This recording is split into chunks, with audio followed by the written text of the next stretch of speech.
Alright guys, TacticalRab here again today. Hope you're doing well and enjoying your take. So Friday's Championship Sunday here at CDL Dallas Major for the final major of the season. 4 teams remain on the Championship Sunday. The 2 teams that we expected, FaZe and Thieves, are here, but not maybe in the way that we thought they might be. Heretics and OpTic Texas, with OpTic making their first Championship Sunday of the year. How far can they go with a very challenging bracket ahead? But big drama to come up on the day, especially after what we saw yesterday. OpTic seem ready for the challenge. Very much enjoyed to your thoughts in the comments. Hit the like button if you enjoy. Subscribe if you're new as always, I greatly appreciate it. Thanks all for the birthday wishes yesterday as well. I turned 26 yesterday. Slasher on the watch party, so I'm now officially ancient. So that's an absolute pleasure. Stopped by K-Town, we had a set last night. Stopped by that for a little bit. It was good to see some people there, but then I had to get back to bed because we've still got some work to do today here on this Championship Sunday. Now the reason why Puckett says hashtag front row here is because there was some drama yesterday in the crowd. Now this is K-San and some of the FaZe guys, you know, Temper, we got FaZe Unk, right? Like Swag and all this,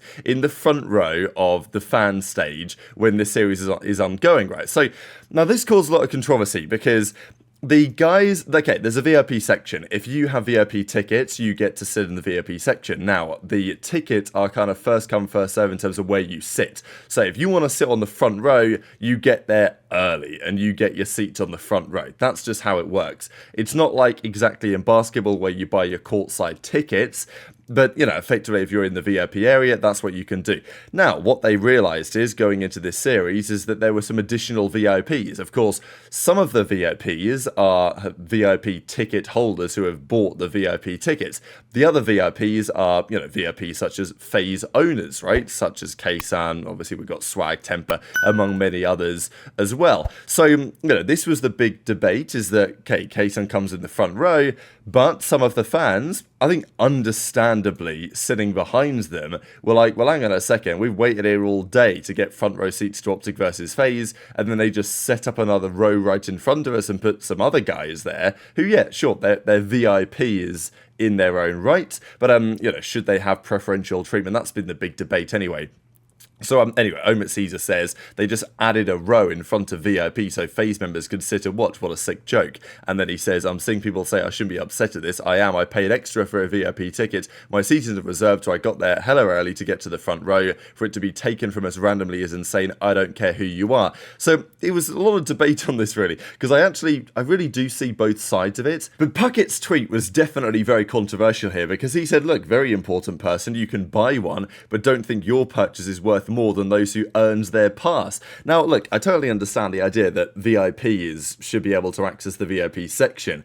The idea that they just, you know, chucked an extra row at the front for those guys to sit in is, but look, it's the type of thing that's happened before. It's, yeah, obviously it's frustrating for the fans involved, but I do understand why this is the case and why it is done. Look, if you would, I guess if the fans had specifically paid for front row seats and that was taken away, then that's a different story, I think, than what's happening here. Obviously, it's going to upset some people, and that's understandable, but, you know, I understand why it was done anyway. So Puckett says, you guys understand that there are FaZe founders, or these are FaZe founders, staff, some of the biggest COD content creators that we're given in, you know, were given their own row. Not a random group, better for production, an honour to those who paved the way and work on the product daily. What are you not understanding? So it's pretty rare that Puckett does a very controversial tweet like this, and it was interesting as well because aBeZy was also kind of, you know, defending the situation. I think Kevin Hitt was tweeting about it and aBeZy was in the replies. I went to find those replies this morning, all deleted, so there's no record of that, unfortunately. But yeah, well, actually I do have a quick record of it. I actually do have one of the tweets saved in Discord. So aBeZy at some point says, VIP is first come, first serve for everyone that has a VIP ticket. We were at capacity, so we added a row as it was full. So that's what aBeZy says, but those tweets have now been deleted. But, you know, the event as a whole has been spectacular. Obviously, there's been a bit of drama. Jake Kell says that, you know, adding one row for people that made COD what it was back in the day is enough of a problem to kick off about. Maybe not. And, look, I understand why these guys deserve some respect, but then there's also, you know, obviously not everyone who was in that front row was like a FaZe founder or whatever. So there's also that argument as well. Now, big discussion of last night. Intrigued to your thoughts in the comments below. Obviously, people are going to have varying perspectives on this, as always. Other drama happening in the venue. OpTic HyDra, they survived into Sunday, kind of in a similar way to the OpTic COD team, really. They beat Envy, they got to top 4, they survived the day. How much further can they go? We'll see, but of course, the #1 goal is to make it to Sunday. This is the Stallions. It was honestly cool to bump into these guys, to be fair. Like, you know, Swooty is an entertaining character, to say the least. And as he says, placed top 6 in my first LAN. Wasn't the outcome I wanted, but I'm blessed. Last 3 weeks have been insane. So last weeks have been insane. His Skyz, of course, on the left-hand side as well. So it was a cool storyline. Of course, they didn't get as far as they wanted, but still, you know, respectable effort, I would say, for their first attempt. Now, of course, making it winning the whole thing would have been the goal, because then you qualify for the Esports World Cup. And that was not the case for Team Notorious. They won the last event. This is Afro and the guys. You know, obviously they're pretty frustrated. They went up 2-1 in that series. They went down in the end. And we'll see, of course, how it concludes today to see which team wins and actually gets to go to the World Cup guaranteed. One team that was doing a lot of losing this weekend, though, was Surge. They bombed out of the tournament already. Like, got smashed effectively. And Rambo was not very happy about it. But again, they're going to now prepare for the World Championship. Few days right back to the lab where we need to be for champs. So, yeah, lots of teams have had either good weekends or bad weekends. We know that FaZe are pretty ready for the championship Sunday. Drazah's record against OpTic, and even just his LAN record in general with FaZe since joining them, has been pretty spectacular. We'll see some evidence of that in a second. Unfortunately, though, Rocker were the big victims of last night. Failing to make it to the championship Sunday means that officially the champs race is now over. As Puckett says, you know, maybe Kenny on the champs desk or something. That would certainly be good to see, in the same way that we've seen with Clayster before. I will quickly mention the CDL site. I mean, look, I don't know what is going on with these guys' standings on this website, but every day, like, there's some crazy stuff happening.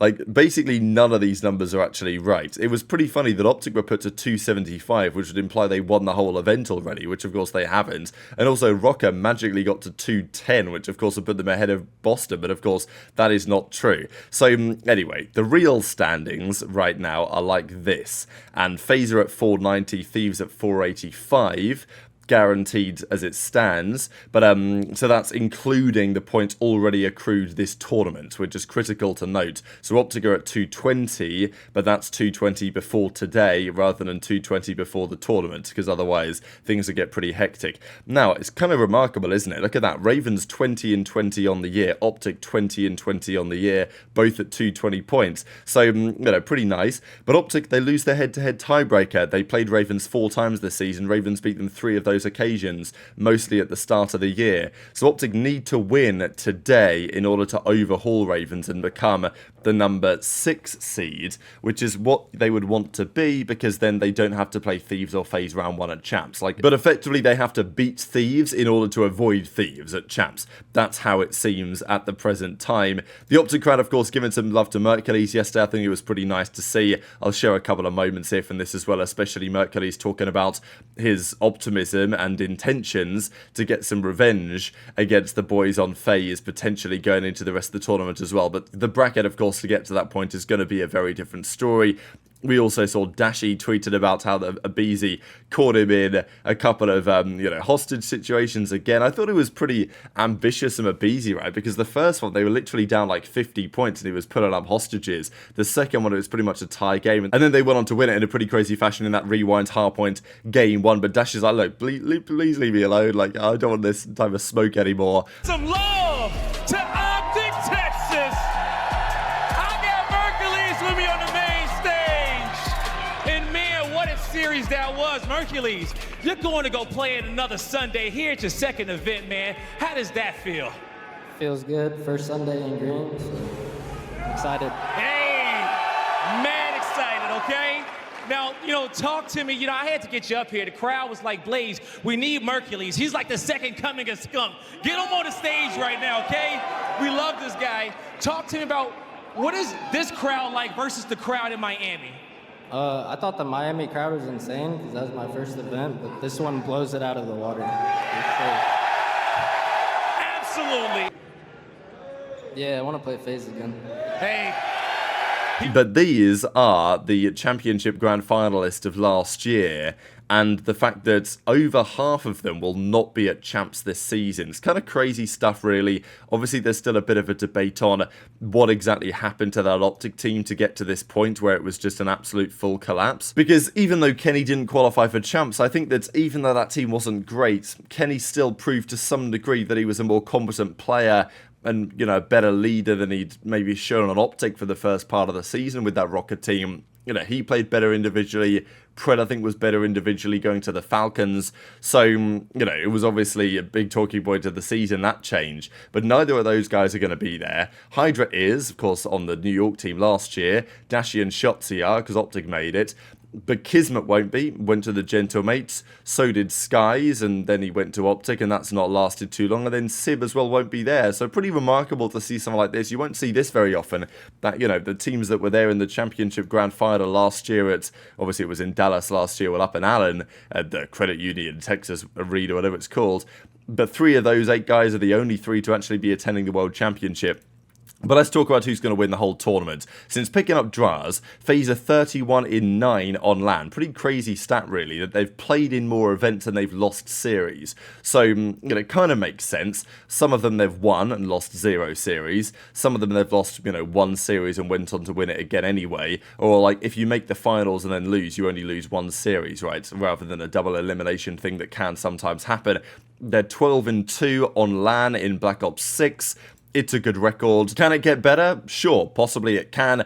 Simp has the best KD of the weekend so far, and he is absolutely, if they win this tournament, going to be the MVP, I would say. He's been lights out all weekends, certainly in the OpTic series. I'd be surprised if that changes, but I do think that Heretics have a pretty good chance to do something special today. They got the win against Thieves. Were they lucky to get the win against Thieves because Scrappy called in the gunship? Maybe, but they earned the luck, I think. They earned the opportunity there. And they will not, you know, go down easily, I wouldn't say, against FaZe. That team is very strong at the moment. Both teams are very strong. Wrinkle and the boys in the respawn were incredible, of course. Huke is up here as well. Mercules is notable. Scrap, HyDra, Drazah. So, yeah, of the remaining teams anyway, these are the numbers into the Championship Sunday. And this is the way the bracket looks. So the day will start off with OpTic versus Los Angeles Thieves. That's going to be the first series of the day. That's going to be, not the big series, the grand final. But, you know, the teams, the runs that these teams made, it's a massively important one. I think Thieves have looked a bit more vulnerable than I expected them to look, certainly after their first round bracket. I mean, they destroyed Surge in 30 minutes. I thought after that, their run was almost inevitable, but they go down to Heretics. Again, there was some drama with that series, like from the whole series, really, from start to finish. But Heretics do well to get the win. It's difficult to see OpTic beating Thieves in this way again. Of course, it's possible, but Thieves are certainly the favourites for this. Although I will say that, you know, the victory against Ultra was very, very tight. Could have gone either way. And OpTic have looked impressive so far. They could have beaten FaZe. I think, look, looking at that FaZe series, I kind of always felt like FaZe were going to win. They felt like the stronger team. But if you look at the maps, I mean, it very much could have been a different story, right? Like OpTic, if Huke stays alive for another, literally 2 frames, like we're talking a 1/10 of a second, if Huke stays alive for that map 1, OpTic win the map. Like, crazy scenes. Game 2 was around 11, right? And then after that, OpTic won the control and then lost an emphatic red card. But, you know, if you can avoid playing FaZe on red card, I think you should probably try. It is a bread and butter map for Drazah and for Simp in recent times anyway. So that's what happened there. FaZe got the win, but it was not easy. OpTic dropped down to losers. They handled business against Rocket. Again, it wasn't clean, but Rocket had so much to play for as well. In many respects, the OpTic Rocker and the Thieves Ultra series were pretty similar. So the debate then is, okay, who's better, Rocker or Ultra? What does that mean for how good those 2 teams are? Look, Thieves are going to be the marginal favourites in the series, but I think OpTic can get the job done. The energy's going to be electric. Who's going to win the event? Right now, the favourites are FaZe. For sure, the favourites are FaZe. And if they do win it, then, you know, maybe Cellium's the MVP of the season, I guess one would argue. The fact that Simp has been dropping 0.8s for weeks, though, and has now decided that he's going to deliver here, that is the scary thing. Who can beat FaZe? I think that's a bit of a question, too. Can Heretics do it? I mean, look, I'd love to see the storyline. I actually think that they can. Will they? I don't know. But I think there's a very good chance that Heretics find themselves back in the finals this tournament. In all likelihood, like if I had to predict the bracket, I'm probably saying Thieves win, then they beat Heretics, and then they play FaZe in the finals, and something happens there. that is the most logical, but look, this tournament has not been especially logical so far, so very much enjoyed your thoughts in the comments, hit the like button if you enjoyed, subscribe if you're new, take care, and I'll see you next time.